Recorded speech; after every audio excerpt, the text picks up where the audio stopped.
enquanto tu tem que concordar ali. Não tem problema nenhum, eu concordo também. Pronto, mas aí eu acho que chega uma mensagenzinha também que vocês confirmam. Onde é que eu clico aqui? Não tem uma mensagem na tela ali? Está tudo em inglês aqui. Então leia. Got it, porque eu got it, que é got it. É para deixar.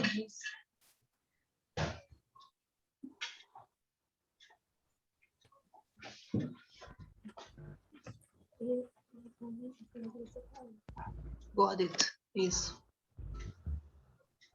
Boa noite a todos e todas. Oficialmente estamos começando nossa reunião. Sejam todos bem-vindos a mais essa reunião do GAA Vitória. Alguns me conhecem, outros não. Eu sou Conceição e sou coordenadora voluntária do Grupo de Apoio à Adoção na cidade de Vitória de Santo Antão, aqui em Pernambuco. Estou falando que é de Pernambuco porque sempre tem pessoas de outra região, de outro estado. Então, esse grupo de apoio fica localizado na cidade de Vitória de Santo Antão, em Pernambuco.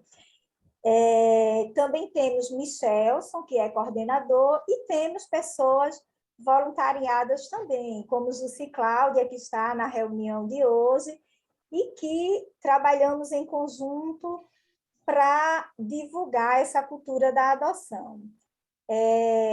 Eu peço que mantenham os telefones, os microfones com o sonzinho desligado, no momento que precisar fazer perguntas, aí ativa o som e faz, porque isso, os sons desligados faz com que a gente possa ter uma melhor escuta. No final da reunião, a gente vai passar um formulário para que vocês possam preencher, principalmente aqueles que desejam a declaração. Então, nesse formulário, vocês vão confirmar a presença de vocês. É bem simples, não tem nenhum grau de dificuldade. Aquelas pessoas que querem assistir no mesmo dispositivo, pode, porém, é necessário que primeiro faça o acesso pelo Simpla. Então, faz o acesso pelo Simpla, sai e depois duas ou mais pessoas podem assistir no mesmo dispositivo. Acho que de aviso é só isso mesmo. Hoje nós estamos aqui nessa reunião com o Dr. Luiz Schettini. Ele generosamente vai estar contribuindo na noite de hoje com seus conhecimentos, com o tema sobre a reflexão acerca do filho idealizado em relação ao filho real, um tema que é muito atual e que sempre será atual, porque, afinal de contas, nós criamos, sim, expectativas em relação a tudo. E isso não é ruim, isso é natural, ao meu ver, ao meu ponto de vista, criar expectativas é natural. Porém, as expectativas sempre são diferentes da realidade. E quando a gente se depara com essa realidade, a gente muitas vezes sente dificuldade em lidar com isso. E o que a gente não pode é permitir que essa distorção entre as expectativas e a realidade afete, atrapalhe a convivência, atrapalhe a construção do vínculo que se dá entre pais e filhos. E essas expectativas, elas são geradas não apenas por quem está iniciando pelo caminho da adoção, mas os pais biológicos também criam, os filhos também. Quando os filhos vêm pelo caminho da adoção e eles são um pouco maiores ou adolescentes, eles também criam essas expectativas de como serão os pais.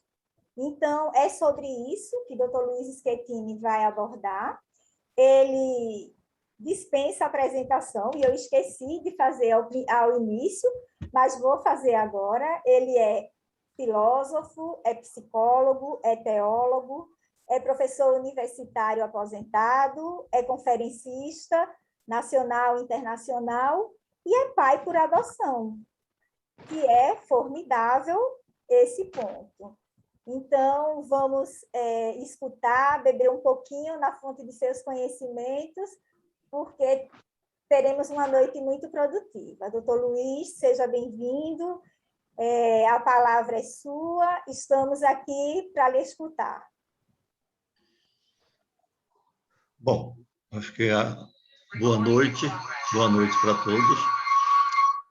Parece que a parte mais importante que já foi dita é que vocês estão aí para escutar.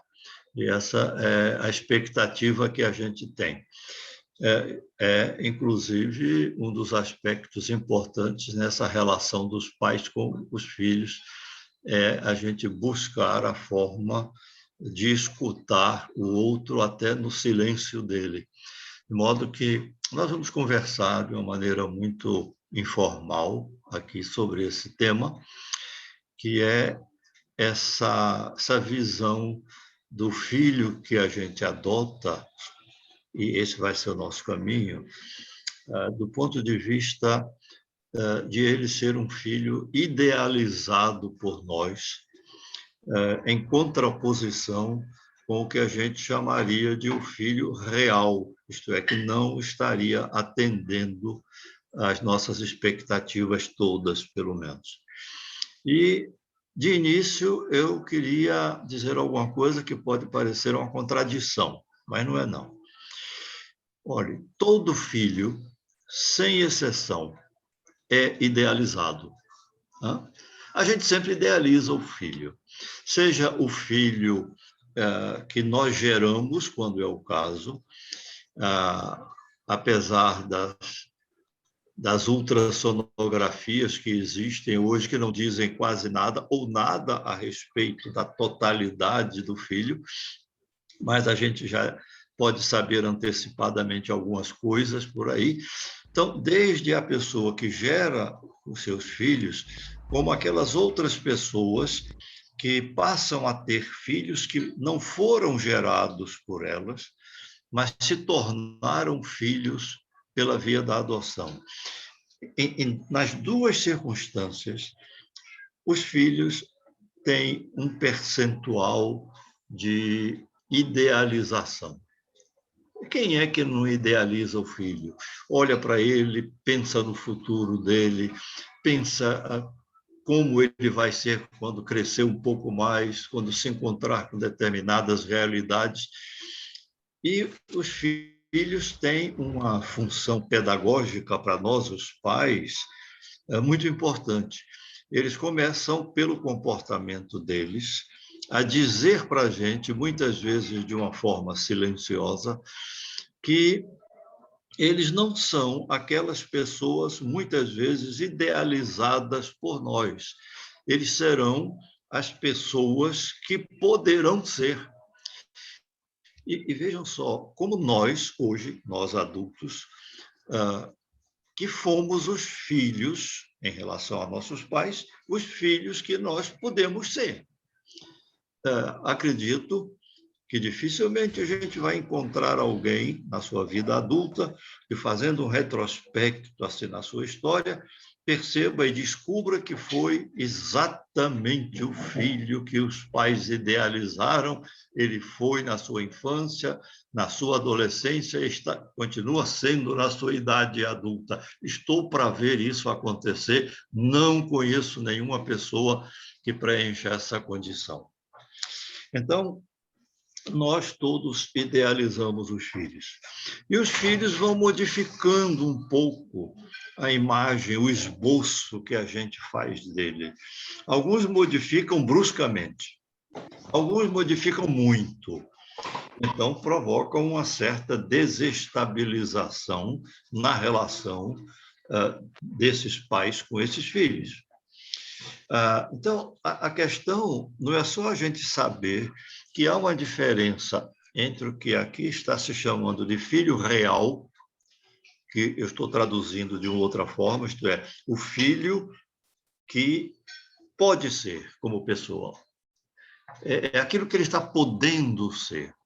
é aquilo que ele está conseguindo ser, é aquilo que foi resultado de uma série de interferências no desenvolvimento da pessoa humana. A interferência desde a sua gestação biológica. Então, já começa a se estabelecer um determinado caminho para mostrar como aquele indivíduo vai ser pessoa e, na condição de filho, como é que ele vai se comportar. Isso a gente não sabe antecipadamente. Quando a gente adota uma criança e faz dessa criança um filho, porque não é a criança que se faz filho da gente quando a gente adota. Somos nós que fazemos da criança um filho na relação que a gente estabelece. Então, a grande responsabilidade de construção de uma filiação dentro do contexto da adoção, a grande responsabilidade, sem sombra de dúvida, está naqueles que tomaram a iniciativa de incorporar aquela criança já nascida ou aquele adolescente, não importa a idade, de incorporar como filho. Essa é a nossa grande responsabilidade. É verdade que a nossa responsabilidade nessa construção dessa criança como filho não é exclusivamente nossa, mas, sem sombra de dúvida, nós seremos sempre, com raríssimas exceções, nós seremos sempre os referenciais básicos para essas crianças se tornarem filhas. Então, veja, o filho precisa de uma referência. Essa referência chega a ele de uma forma múltipla, mas a referência mais próxima será aquela família no qual ele foi colocado pela via da adoção. Dentro dessa família, aqueles que assumiram a função de pai e mãe, ou somente pai, não importa, aquela pessoa que começou a construir um vínculo afetivo com essa criança. E aqui vale a pena chamar a atenção que esse vínculo se constrói através de um processo de convivência. Muito cuidado para a gente não esperar que essa chegada do filho que a gente adotou produza logo demonstrações de que está ali presente um vínculo afetivo já formado. Estou para conhecer também essa situação. Isso é um processo. Como é um processo aquele dos filhos que a pessoa gera, e eles vão criando esse vínculo e construindo uma forma pessoal de ser em função daquilo que eles estão vendo nessas referências, que são os pais, no caso nosso aqui, adotivos. Então, quando a gente fala nessa questão, não podemos deixar de lado levantar aqui um tema de suma importância. Quando a gente fala em preparação para a adoção, o que a gente está fazendo aqui, suponho, pessoas que estão participando desse momento aqui, que estão no Cadastro Nacional da Adoção, que estão aguardando a oportunidade de encontrarem aquelas crianças que possam ser acolhidas na sua família, e estão fazendo um tipo de preparo. Esse encontro que está sendo realizado hoje faz parte de um processo de preparação para esse encontro. Mas esse preparo não se resume nisso. Seria muito simples se fosse assim. Esse preparo tem que levar em conta a reordenação, a reorganização desses pais que estão esperando os seus filhos, de uma preparação deles como pessoas individuais que são. Essa história de a gente começar a se avaliar e dizer assim, não, eu sou assim porque eu nasci assim e vou continuar sendo assim. Isso não é verdade. Nós nascemos assim, isto é, de uma determinada forma, com algumas características que herdamos daqueles que nos geraram, mas nós passamos por um longo processo de crescimento e de desenvolvimento. E aí nós vamos aprendendo coisas, vamos absorvendo coisas e vamos nos tornando as pessoas que nós somos hoje. Então, veja, antes de a gente mergulhar mais profundamente na questão do filho real ou do filho idealizado, vamos pensar nos pais reais e nos pais idealizados. Como é que nós estamos preparados como pessoas para ser pai e mãe? É preciso que a gente se avalie. Porque nós vamos passar, querendo ou não, vamos passar parte dessa forma pessoal de a gente ser, passar para os nossos filhos. Muitas vezes, os filhos fazem uma reinterpretação do que nós somos, e às vezes eles são bem-sucedidos, né? Pais agressivos, pais pouco afetivos, pais distantes, pais que prejugam o comportamento dos filhos. Os filhos vão absorvendo isso, mas alguns deles até nem se contaminam tanto com isso para a felicidade deles. Então, a gente tem que parar um pouco para pensar. Quando a gente pergunta, fulano ou fulana estão preparados para receber uma criança ou uma adolescente pela via da adoção, a gente pensa no preparo pedagógico, no preparo material, no preparo da condição educativa que se pode dar para esse filho. E a gente começa a pensar numa porção de coisas importantes, objetivas, concretas, e vai deixando de lado as coisas subjetivas, internas. Não pensem que vocês que se tornarão pais, por exemplo, ou aqueles que já são pais por adoção, que vão escapar de passar para os filhos parte das pessoas que vocês são. Todos nós estamos incluídos nisso. Não tem como ser diferente. Essa é a nossa responsabilidade. A gente pode traçar um caminho considerado bom ou ideal para o filho, em termos de criação, de educação, de dar para eles instrumentos, informações, tentar estabelecer hábitos que consideramos saudáveis para eles, e isso não ter maior repercussão neles. Mais adiante, sobretudo quando eles começarem a ter uma certa autonomia, uma certa independência, a gente vai perceber que eles não incorporaram determinados ensinamentos extraordinariamente bons que nós propomos a eles. E a gente se pergunta por quê. Muitos pais, mais adiante, fazem aquela pergunta: quando veio um comportamento inadequado do filho, uma direção que ele toma e que não foi a melhor, e ações e reações desconexas, a gente se pergunta: onde foi que eu errei? Essa pergunta é muito fácil de responder, não é difícil, não.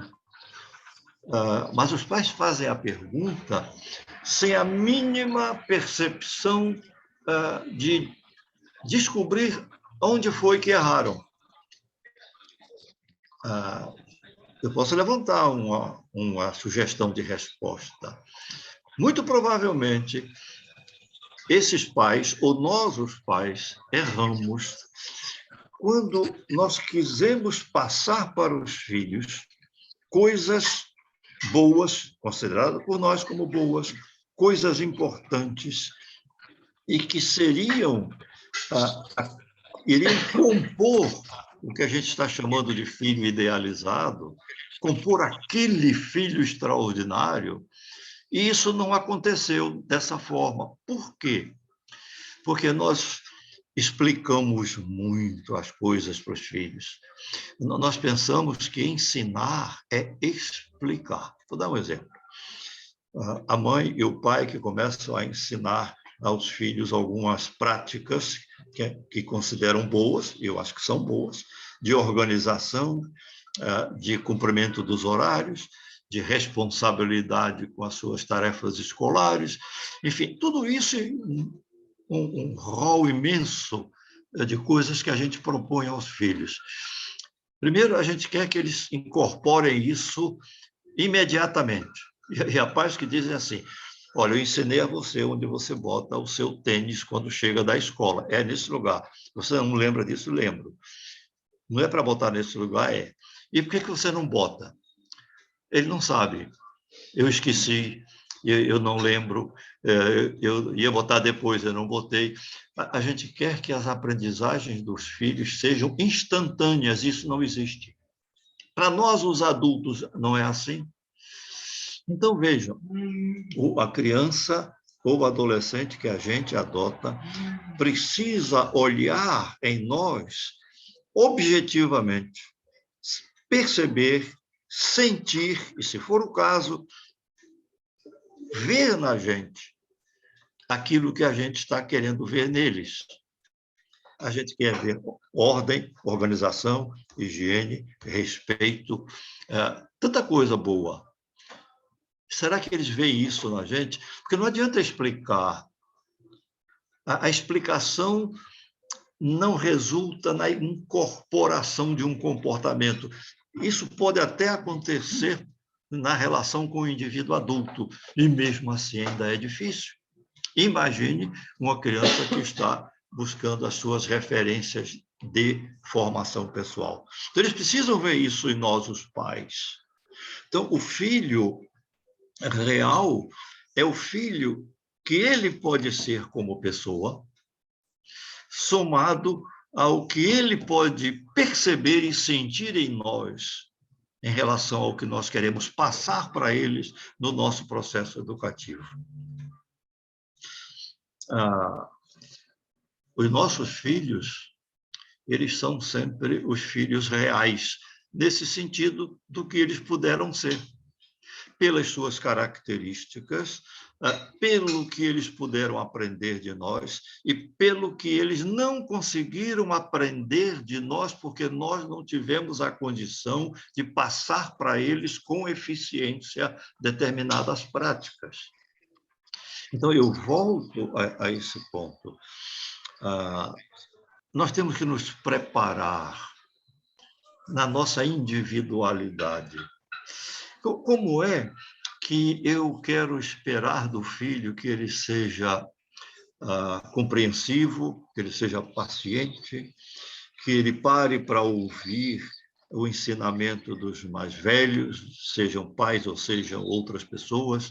Como é que eu quero ver isso neles, se nós não temos como mostrar isso a eles através do nosso próprio dia a dia da vida?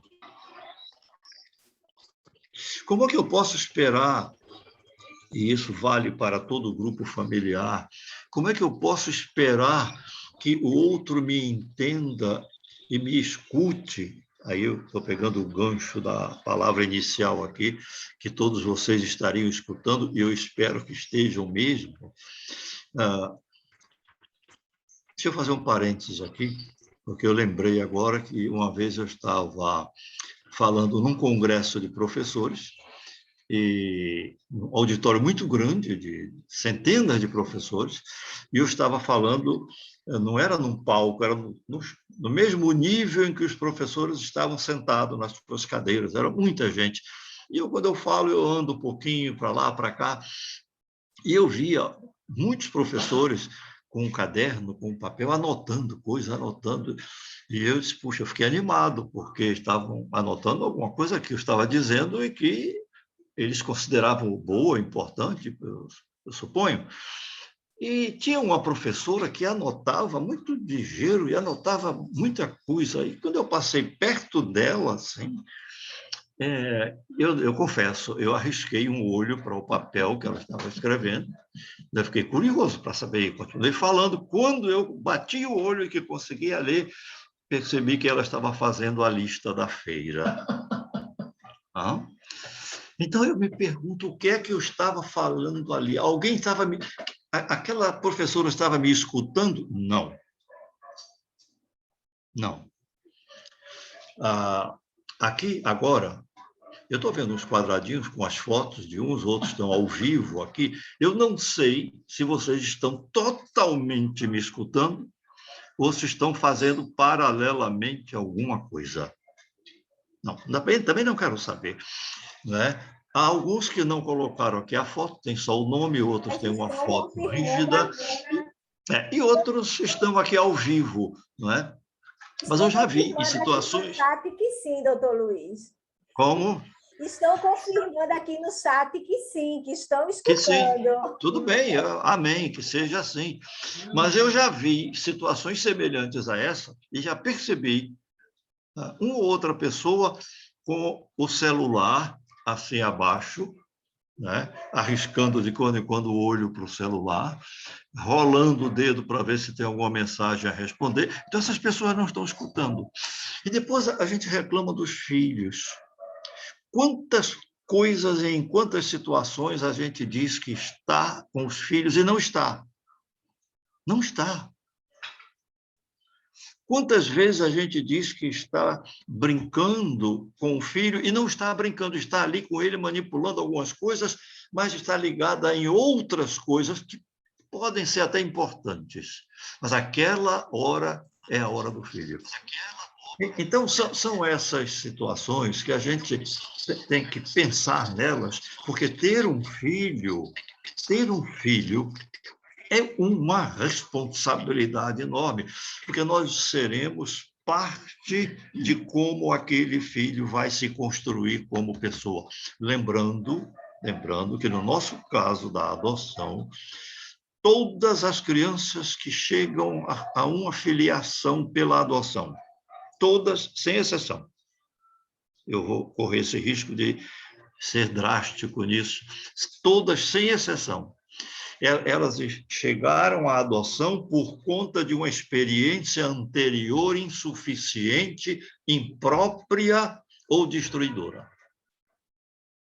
Seja porque os pais, entre aspas, no caso aqui, biológicos, não conseguiram construir vínculos afetivos, seja porque rejeitaram de uma forma abrupta aquela criança, e vou mais além, seja porque não ficaram com os filhos, porque morreram. Eu já acompanhei vários casos assim, de crianças que perderam seu pai e a sua mãe, ou na ocasião do nascimento, ou tempos depois. A criança pequena, sobretudo, interpreta a morte da mãe ou do pai como uma rejeição desse pai ou dessa mãe a ela. A criança pequena. E ela introjeta isso. Uma criança maior, ela sente a perda. E se ela perde os pais que geraram a ela e vai para uma outra família por adoção, ela carrega uma parte dessa história de perda.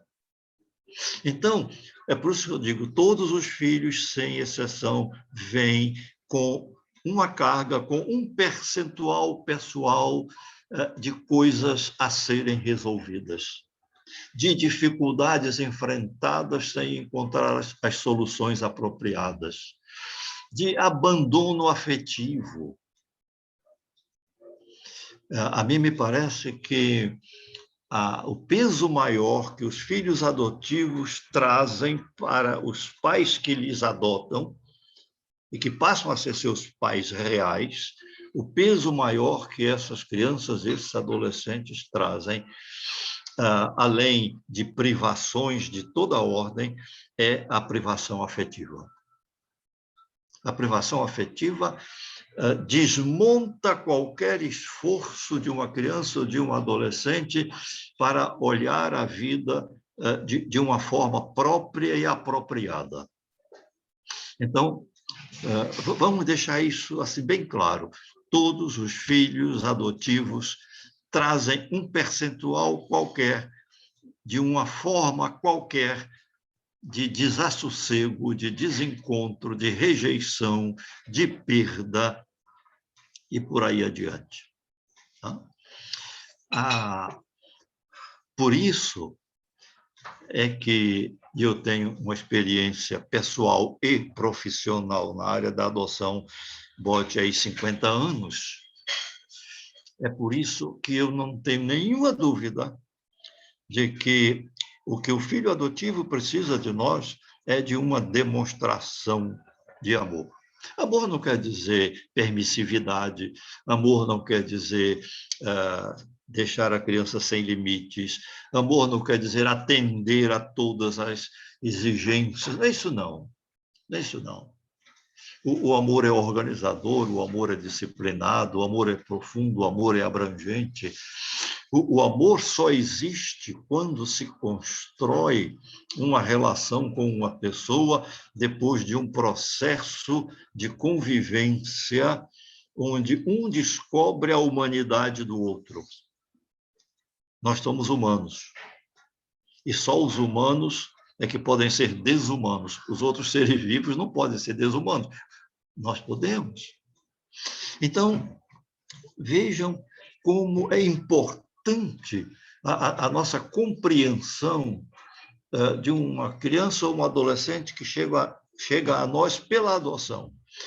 Ele carrega, num percentual qualquer pessoal, uma forma qualquer de desalento. E esse desalento só vai ser metabolizado, quer dizer, digerido, desembaraçado, através de uma relação de amor com ele. Irão acontecer desavenças, desentendimentos, momentos difíceis nessa relação de convivência com os filhos, mas se existe uma relação de amor, todas essas coisas, no seu tempo, se dissolvem para aparecer reluzindo o amor que se tem um pelo outro. De modo que o filho real, não importa como ele seja, se ele não gosta de estudar, por exemplo, que é uma coisa que mexe muito com a cabeça dos pais, ou se tem dificuldades mesmo da tal aprendizagem escolar, se tem dificuldades de se comportar de alguma maneira que a gente prevê que seria melhor e ele não consegue, a gente diz não quer, que ele não quer, nem sabe, nem sempre é porque ele não quer, muitas vezes é porque ele não consegue. Mas ele é filho. Eu aprendi isso. E aprendi algumas coisas, né? E até vou dar uma informação a vocês. Próximo domingo é o dia do meu aniversário. Não mande mensagem para mim, não se sintam nessa obrigação. É o dia do meu aniversário. E eu vou completar 86 anos. E nesses 86 anos, eu aprendi umas 3 ou 4 coisas. Outras eu não consegui. Mas eu aprendi algumas. Não abro mão delas.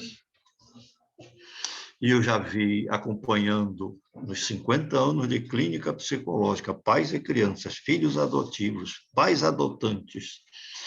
E eu descobri com a clareza, depois de muito tempo, é verdade, com a clareza assim, extraordinária, que onde prevalece o amor pelo outro, não há nada que destrua a convivência, mesmo quando a gente não gosta de alguns comportamentos do outro com quem a gente convive. E os filhos vão mostrar isso para a gente. A gente não gosta de alguns comportamentos deles, eles não conseguiram seguir o trilho que nós traçamos para ele. Eu não gosto dessa expressão, o trilho. As pessoas usam muito isso. Olha, as coisas estão no trilho, voltaram para os trilhos. Isto é, está tudo correto, tudo bem. O trilho deixa a gente engessado, né? Eu gosto mais das trilhas.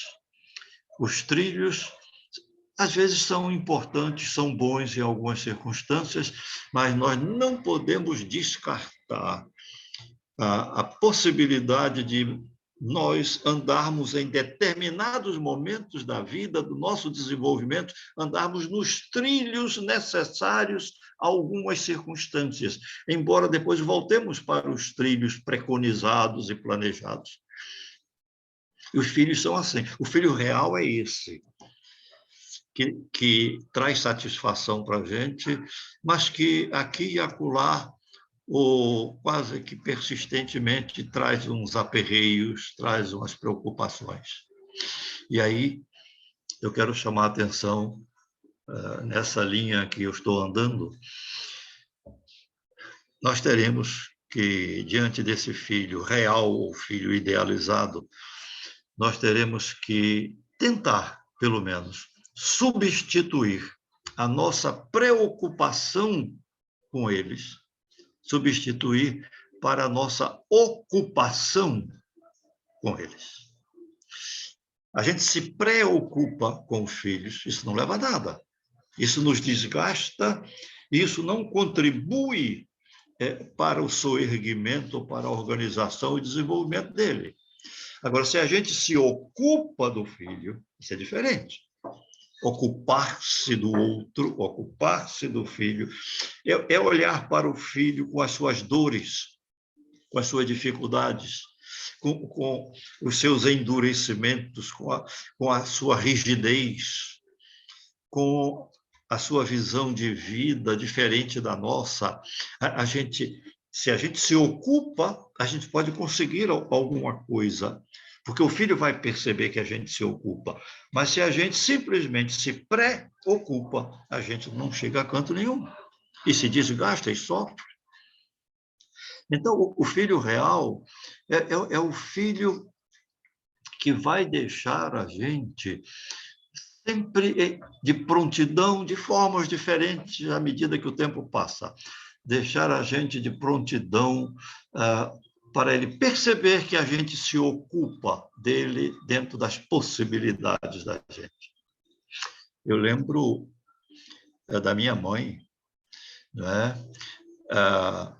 Minha mãe morava no Rio de Janeiro, muitos anos, e eu já estava aqui há bastante tempo, mas eu estava sempre telefonando antes do celular, mesmo no telefone fixo, que era difícil. De quando em quando eu fazia uma ligação para ela, a gente conversava.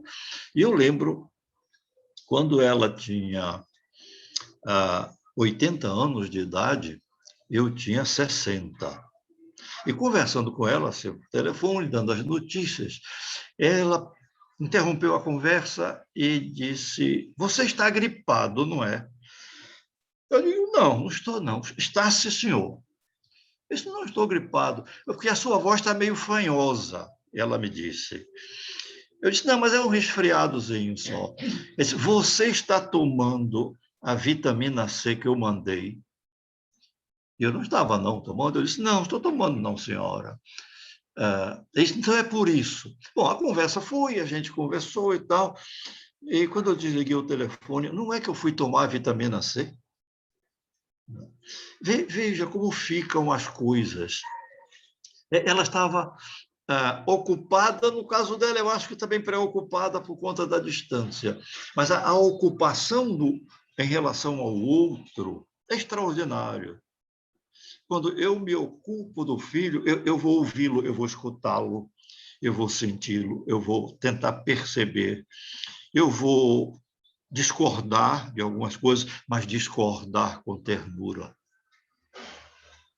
A discordância áspera, a discordância impositiva, ela não é pedagógica, ela não constrói.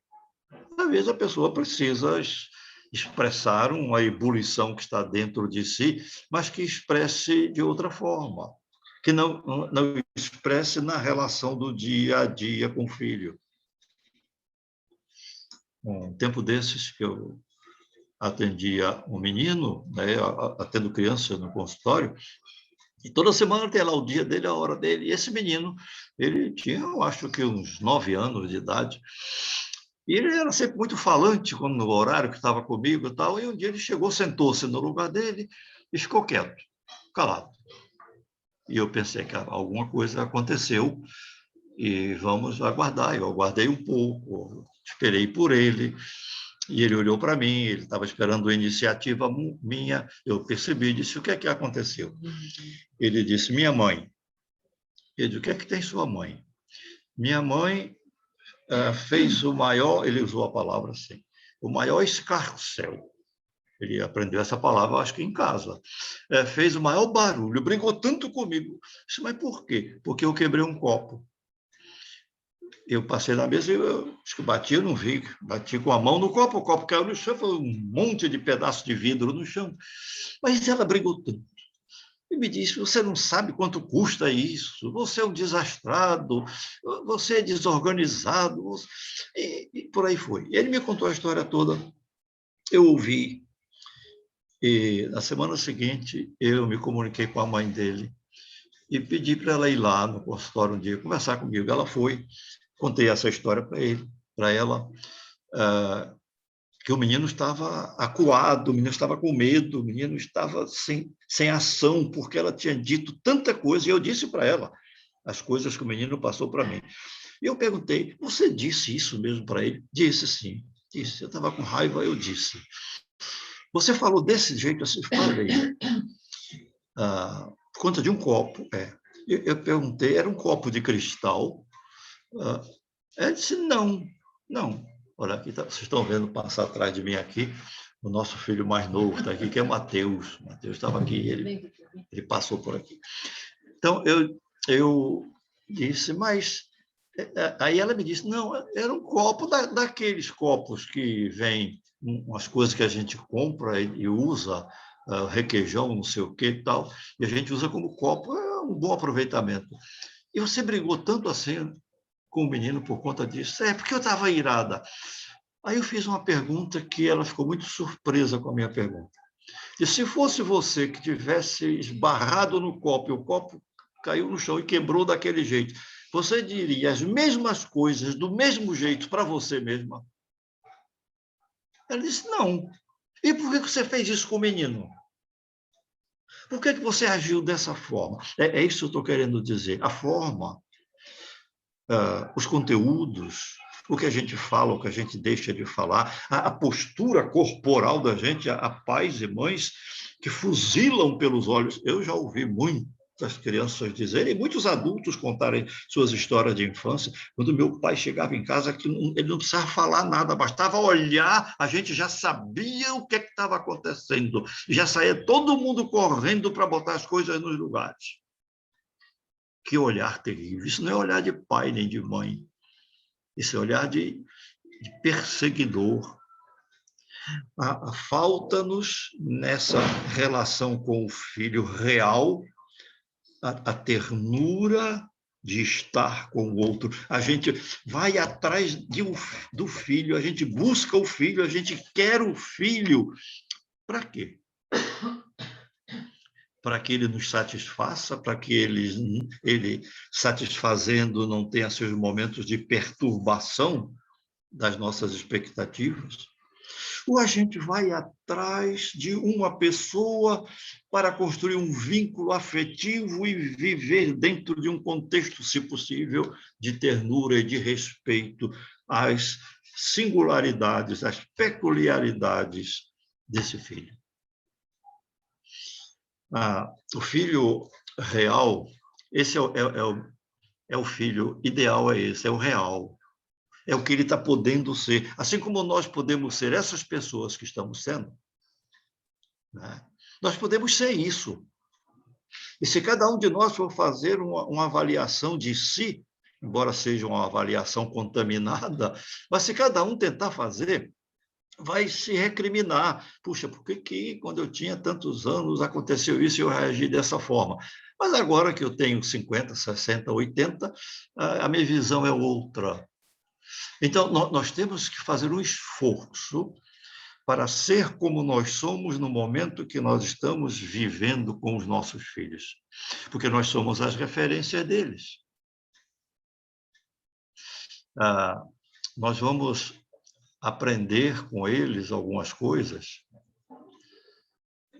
e o preparo não é só o preparo no sentido de saber que o filho que é adotado carrega a sua história, muitas vezes de privação, de rejeição, né? Temos que levar isso em conta. É preciso saber como fazer isso. É preciso saber que o filho, antes de ser filho, é uma pessoa. Assim como nós, adultos, nas nossas relações com as pessoas, seja numa relação que se fala pouco, a relação entre irmãos, não é? Antes de sermos irmãos, somos pessoas. Antes de sermos marido e mulher, somos pessoas. E assim por diante. E pessoa é alguma coisa muito individual. Muito individual. É por isso que quando uma pessoa morre, o mundo perdeu uma peça única. Não vai aparecer outra igual. Olha que perda imensa. Não importa o valor que a gente dê a essa peça. Então, as pessoas teriam que ser respeitadas naquilo que elas são. Isso não quer dizer que eu tenha que gostar de certos comportamentos. É por isso que eu fico assim, um tanto preocupado no caso, quando eu vejo umas pessoas dizerem assim, muitas já disseram isso para mim, olha, eu e fulana vamos nos casar porque nós nos gostamos muito. E eu já disse uma vez a um casal desse, não faça isso. Isso é terrível. E eles não entenderam, com razão, né? E eu fui explicar. Porque construir uma relação tão complexa como a relação de casamento, simplesmente porque gosta profundamente um do outro. O gostar é condicional, o gostar é limitado. Quando o outro faz alguma coisa ou se comporta de uma maneira que a gente não gosta, a gente desgosta e a relação se esfacela. Agora, se você chegar à conclusão que vocês se amam profundamente, aí vale a pena casar. Se eu entendo que eu posso amar profundamente o filho que me chega pela adoção, vale a pena tê-lo. Senão, não vale, não. Mesmo que ele não seja aquele filho considerado ideal, aquele que eu construí, aquele esboço que eu fiz na minha mente, né? Felizmente, os filhos vão modificando um pouco o esboço que a gente faz deles ao longo do tempo, né? Alguns modificam muito e isso desestabiliza a gente, mas eles vão sempre mudar alguma coisa. Olha, tudo o que é bom resulta de uma relação de amor. Tudo. Tudo que é bom é o resultado de uma relação de amor. De amor que a gente dedica a uma pessoa, de amor que a gente dedica a uma missão pessoal, de amor que a gente dedica aos animais de estimação que a gente tem em casa e que confina dentro de casa, então a gente se obriga a dar o que é necessário para ele, de quando eles adoecem, a gente tem que tratar e fazer tudo o que nos for possível fazer. Aqui em casa a gente faz assim, está com dois gatos doentes, velhos, idosos, que estão no fim. Mas a gente tem que fazer por eles o que for possível. Imagine com pessoas. Eu fico pensando até como aqui em casa também tem muita planta. Quando uma planta começa a murchar e começa a secar, eu me pergunto o que está acontecendo. Eu estou deixando de dar alguma coisa, a água é o nutriente da terra, o que será? Agora, imaginem vocês quando a gente pensa em pessoas. Os nossos filhos são pessoas reais.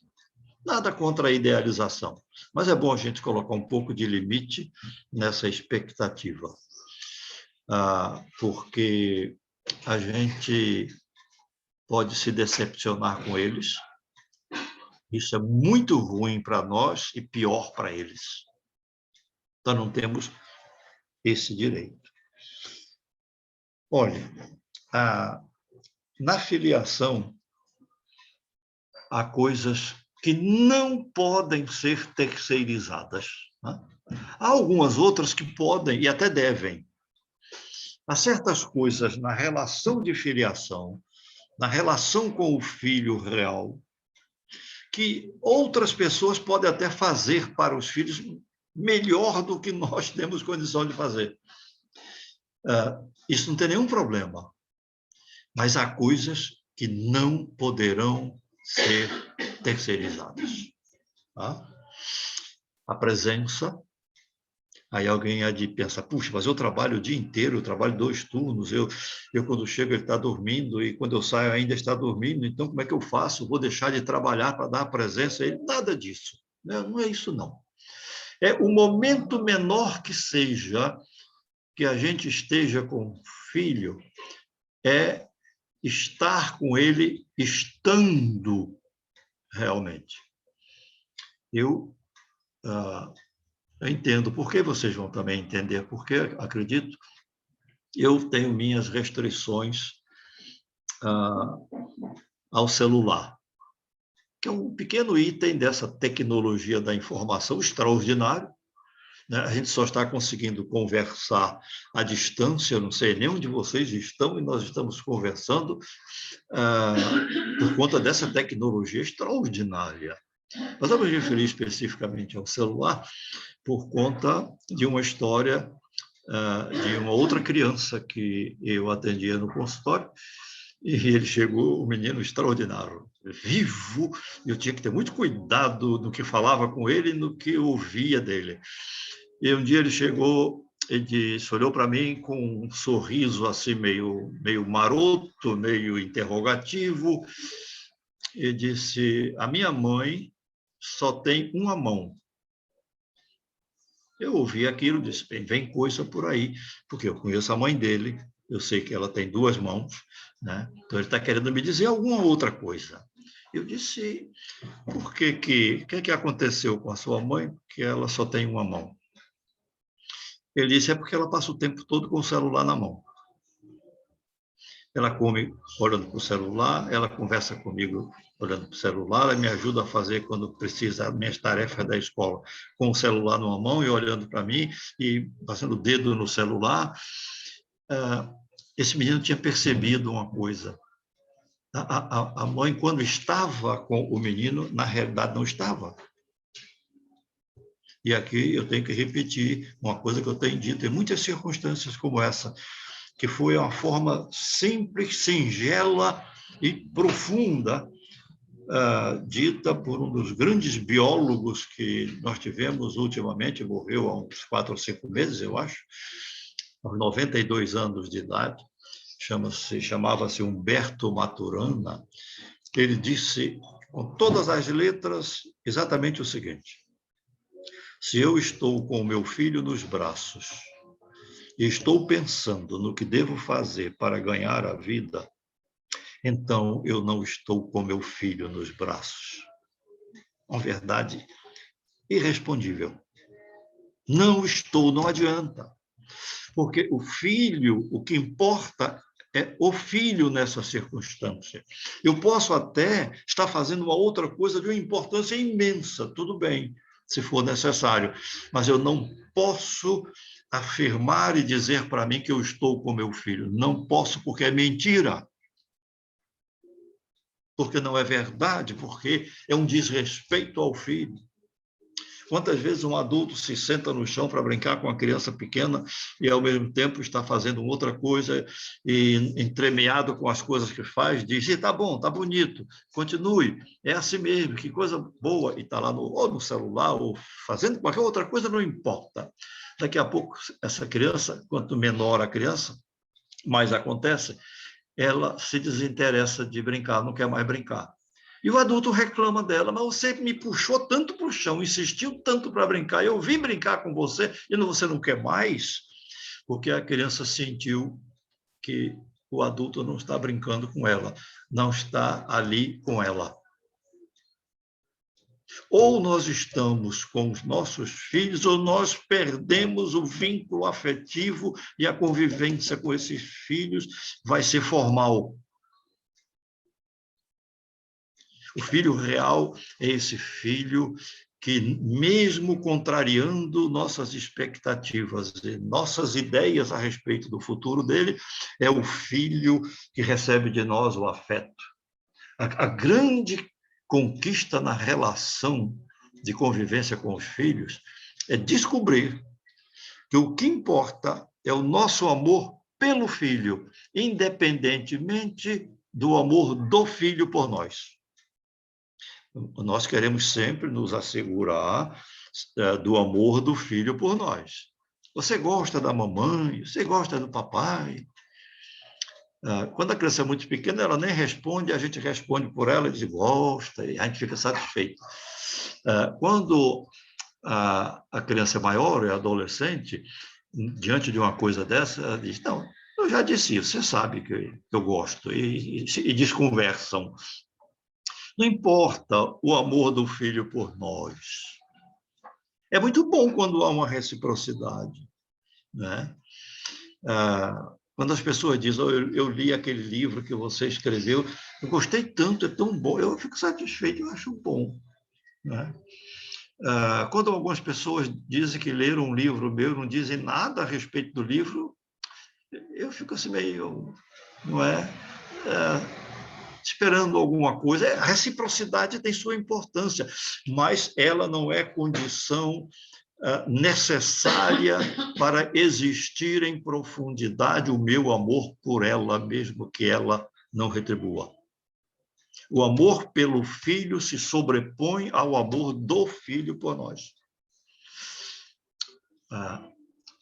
Os pais, muitas vezes, amam as qualidades dos filhos, mas não amam os filhos na intensidade das qualidades que eles têm. Nós não temos que amar o impessoal, amar as qualidades, temos que amar o filho, tendo tais ou quais qualidades, tendo tais ou quais defeitos, que eu não gosto dessa palavra para descrever os descompassos no comportamento dos filhos. Defeito. Eu prefiro característica, porque uma vez eu fui dizer isso até para um grupo de professores, eu disse, olha, os alunos não têm defeitos, os professores chamam muito, você tem um defeito assim, um defeito lá. Se não tem defeito, não é isso. Aí uma professora não gostou do que eu disse, me interrompeu, disse, professor, pelo jeito que você está dizendo, então ninguém mais tem defeito, todo mundo só tem característica. Eu digo, é mais ou menos isso mesmo. Mas que defeito é uma deformidade, defeito é uma impossibilidade. Não, é uma característica, é um comportamento que não me agrada ou que eu tenho receio de que aquilo se agrave numa outra coisa porque eu tenho um amor por aquela pessoa.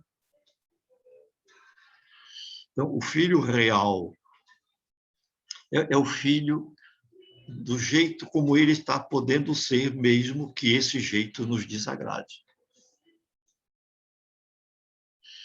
De quando em quando eu preciso passar em frente ao presídio aqui no Recife, grande presídio aqui, presídio Aníbal Bruno, e às vezes tem coincidido de eu passar no horário do dia, no horário da visita aos presos. E forma-se aquela fila imensa de pessoas fora do presídio, esperando a hora de cada um entrar para visitar o seu preso. Geralmente são parentes, são mães, são irmãos, são, enfim, parentes que vão visitar a pessoa presa. E quando eu passo, que eu olho ali, em geral, pela minha vista, assim, o maior percentual é de mulheres. São poucos homens que vão lá visitar os presos, pelo menos pela minha vista nessas ocasiões. E eu pergunto, aquela ali deve ser mãe de algum preso que cometeu algum crime, foi julgado, condenado, está lá. Mas se ela é a mãe do criminoso, o filho dela, que cometeu o crime, fez uma coisa errada, uma coisa ruim, mas é filho dela. Ela foi ver o filho, não foi ver o criminoso, não. Ela não foi ver o que roubou, o que matou, o que cometeu alguma infração, não. Ela foi ver o filho, foi ver o irmão, foi ver o pai e a mãe. O filho real é assim. E é pelo filho real que a gente trabalha, a gente luta. A gente vai até o fim para dar subsídios a ele, sobretudo subsídios afetivos e orientação específica, se for possível, para que ele mude determinado comportamento. Se ele muda, a gente fica satisfeito porque ele nos atendeu e por conta do benefício que ele recebeu. Se ele não muda, a gente fica insatisfeito porque ele não mudou, mas a gente reforça o amor que tem por ele, porque se não reforçar, a relação de filiação termina e ela não pode terminar. Olha, na relação com os filhos, parece que a gente... Eu entendo um pouco por quê. A gente se liga muito em olhar o que falta no filho e vai esquecendo de olhar o que ele tem. É aquela história do menino que vem da escola e faz aquela prova de matemática, sempre tirou nota baixa, muito baixa, tal. Um dia ele tirou um 10 em matemática. Aí todo mundo, ele chega e mostra o 10 em matemática. E às vezes o pai diz: "Oh, que bom, acho, faz nada mais que sua obrigação." Olha tudo o que falta na hora que tem alguma coisa que é louvável, é boa, a gente pode acatar. A gente não olha para isso, olha sempre para o que falta. Isso é uma desumanidade, isso é um desequilíbrio na relação. É por isso que os pais lutam pelos filhos a vida inteira. Eu sempre disse, continuo afirmando, que filho é uma situação da qual a gente não se desliga nunca. É sempre uma situação que vai persistir pelos próximos 90 anos. Eu boto 90 aqui para não errar. Bom, vai ser sempre. Não importa a idade do filho. Olha, o filho não pode ser aprisionado nos nossos desejos, nem nas nossas esperanças. Porque nós aprisionamos os filhos. Desejamos uma coisa e é como se ele tivesse que percorrer um caminho para satisfazer o nosso desejo. Não. Nós colocamos sobre os ombros dos filhos esperanças, às vezes, tão pesadas que eles não conseguem carregar.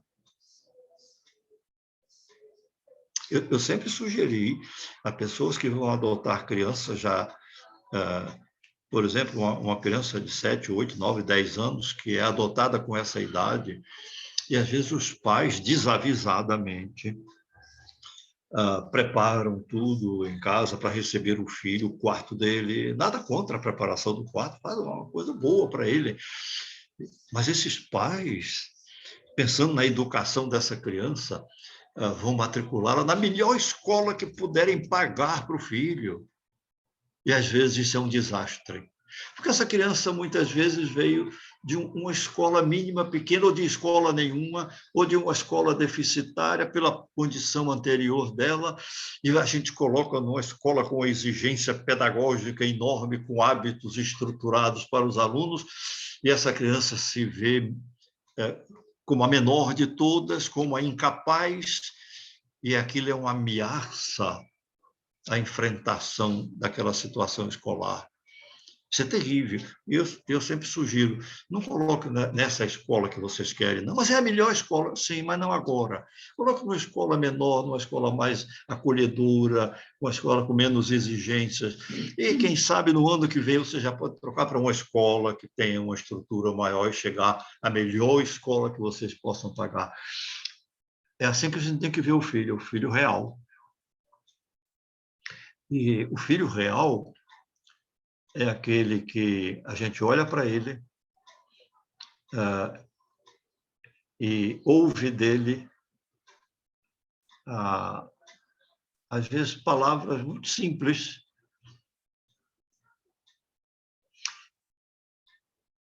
mas que constroem a gente. Quer dizer, mamãe, obrigado.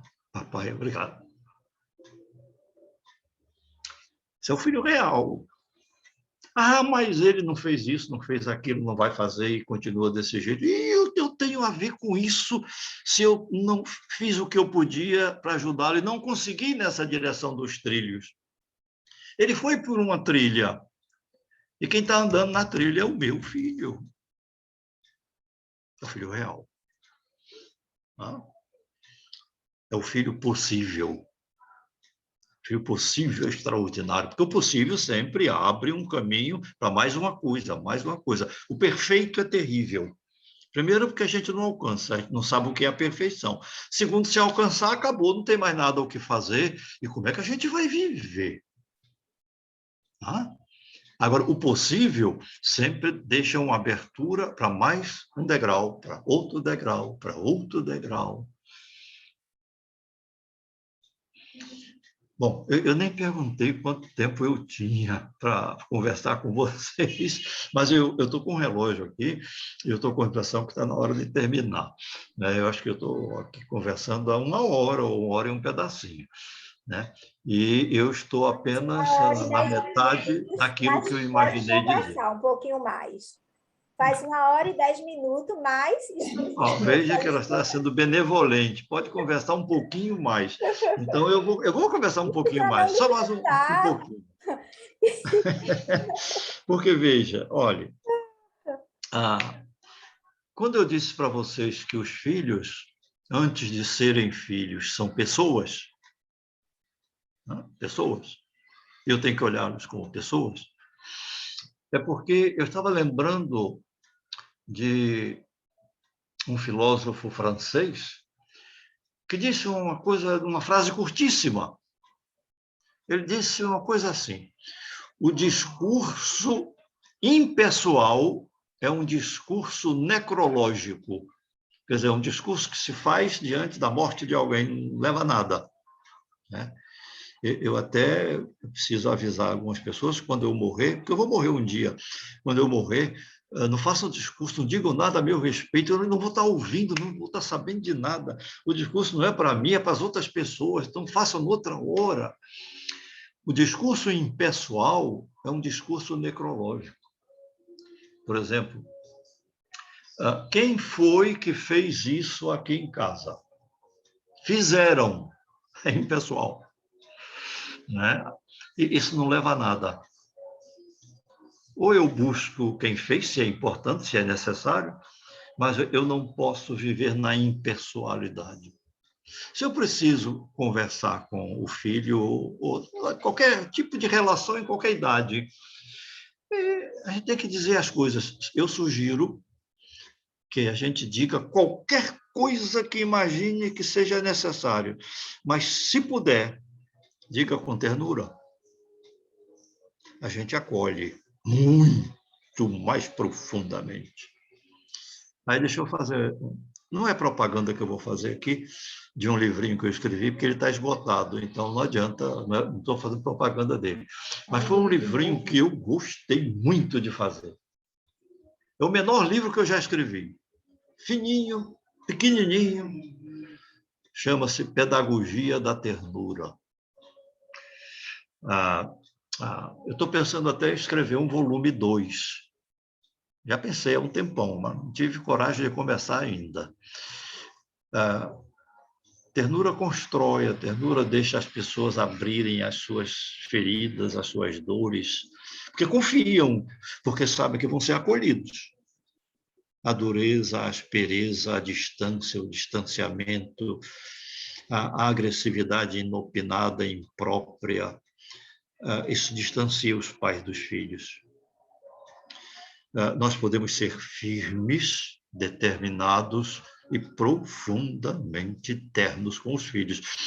E esses filhos vão se achegar a nós e vão conversar conosco as verdades da vida dele. Caso contrário, eles não conversarão as verdades, conversarão as mentiras, as suposições para colocar no lugar das verdades não muito palatáveis, que a gente não pode aceitar.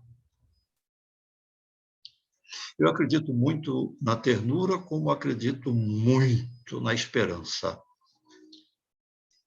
Esperança é diferente de quem espera. Quem espera, espera uma coisa de que não tem certeza, mas quem tem esperança está certo daquilo que espera. Porque esperança não é coisa do futuro, como alguns imaginam. Minha esperança é isso. Não, esperança é coisa do presente.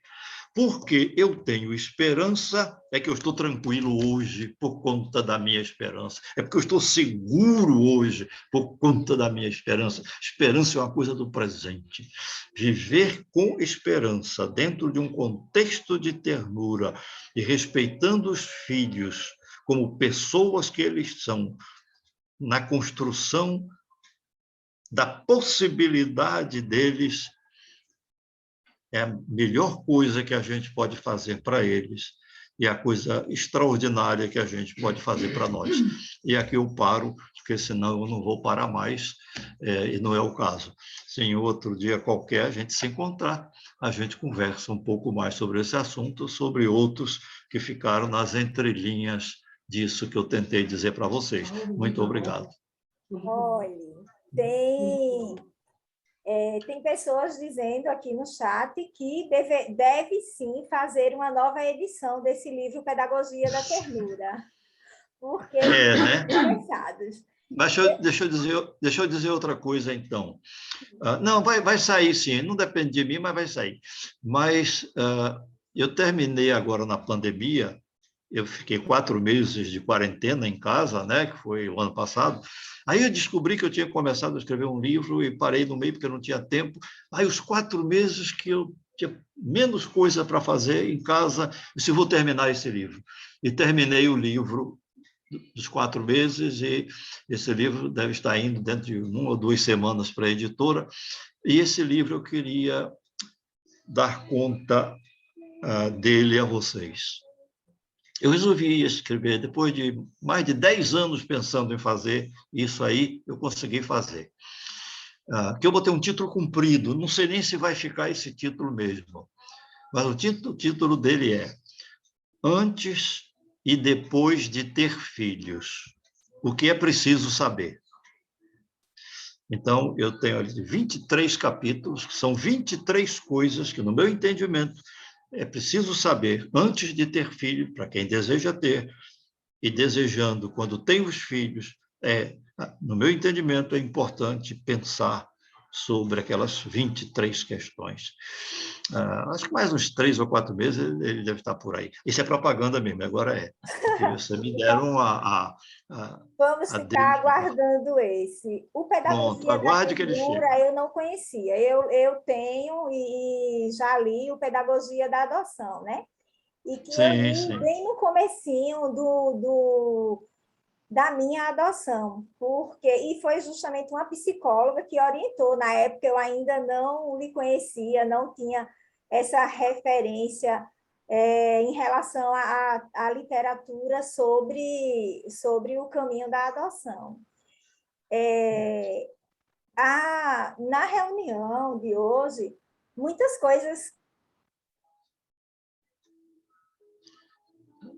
Faltou o som.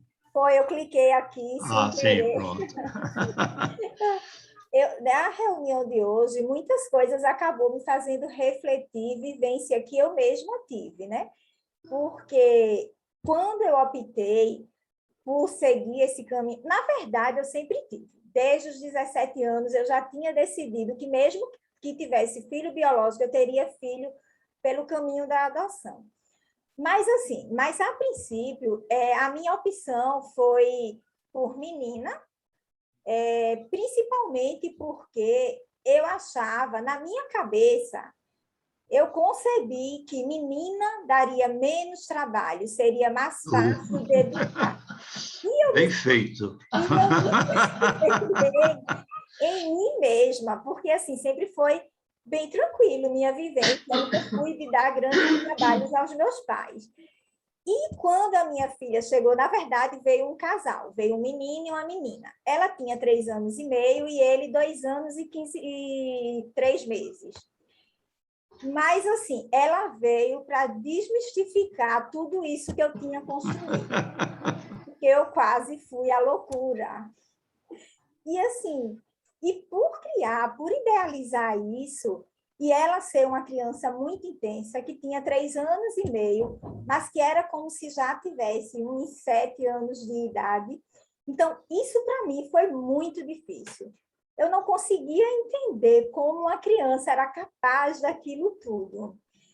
E assim, Olha, se alguém disser que tem um filho que não deu nenhum trabalho, vamos desconfiar dessa filiação, né?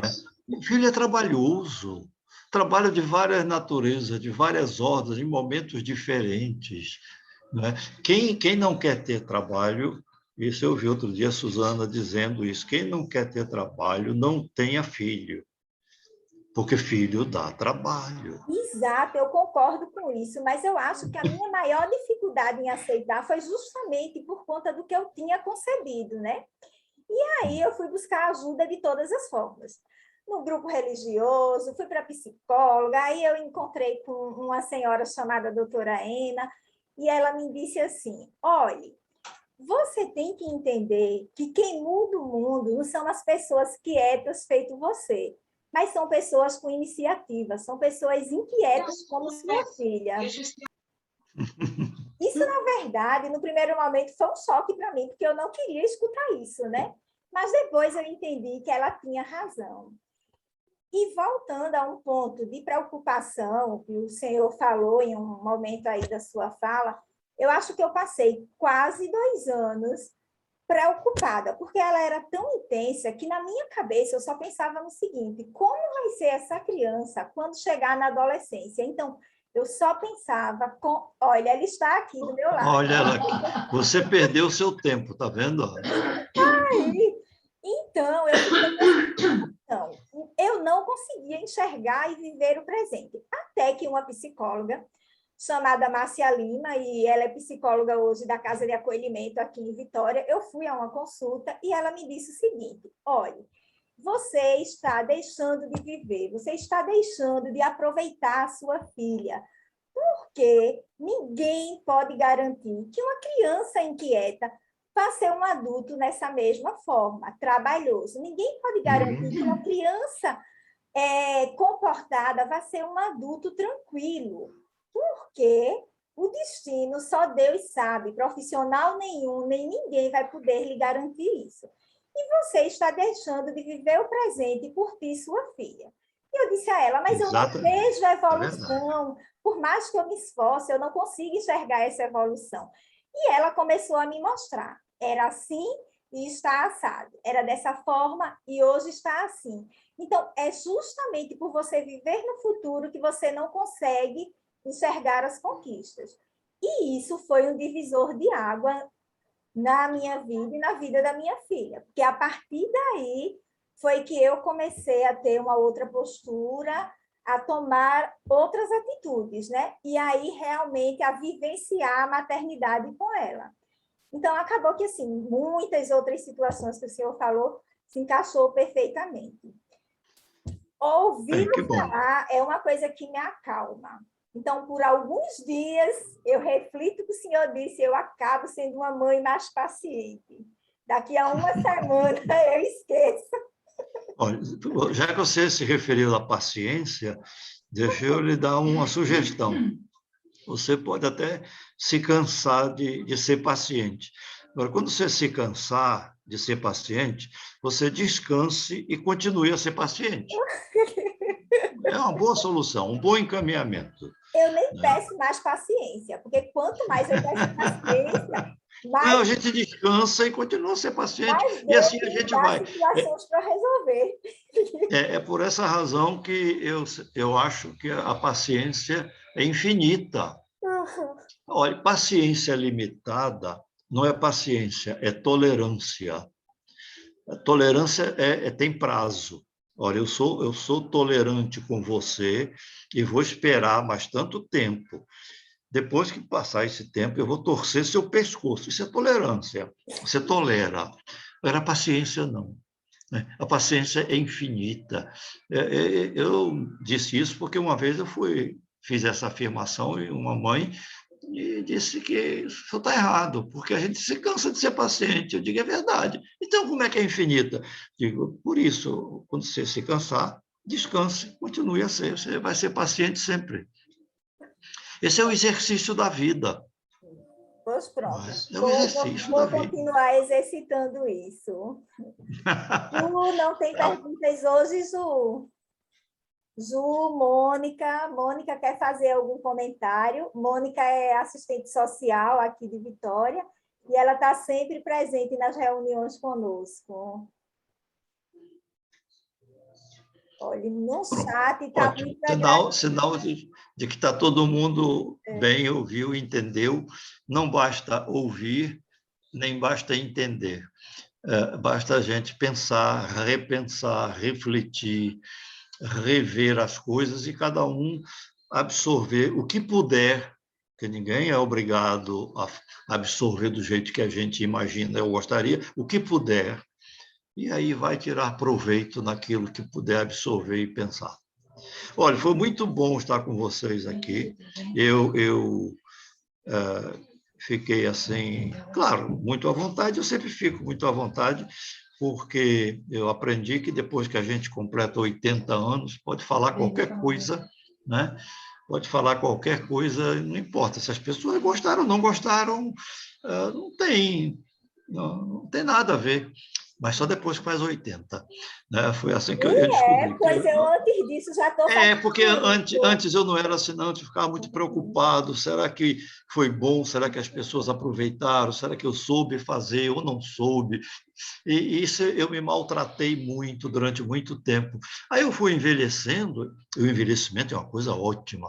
Eu não estou vendo nenhuma pessoa aqui no momento do envelhecimento. Não tem ninguém que esteja à vista aqui. O envelhecimento é uma coisa muito boa, muito boa. Claro, algumas coisas vão ficando um pouco diferentes do que eram antes, né?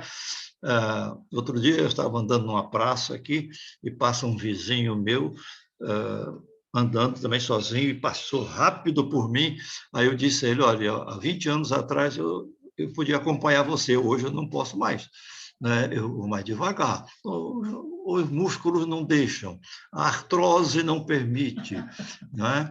E em muitos aspectos é assim, mas hoje eu posso perceber certas coisas que há 20, 30, 40 anos eu não percebia. Eu posso olhar, veja só, para uma pessoa jovem hoje fazendo umas coisas, puxa vida, inaceitáveis, mas eu posso olhar para essa pessoa com um olhar de ternura tão grande que eu não podia antes.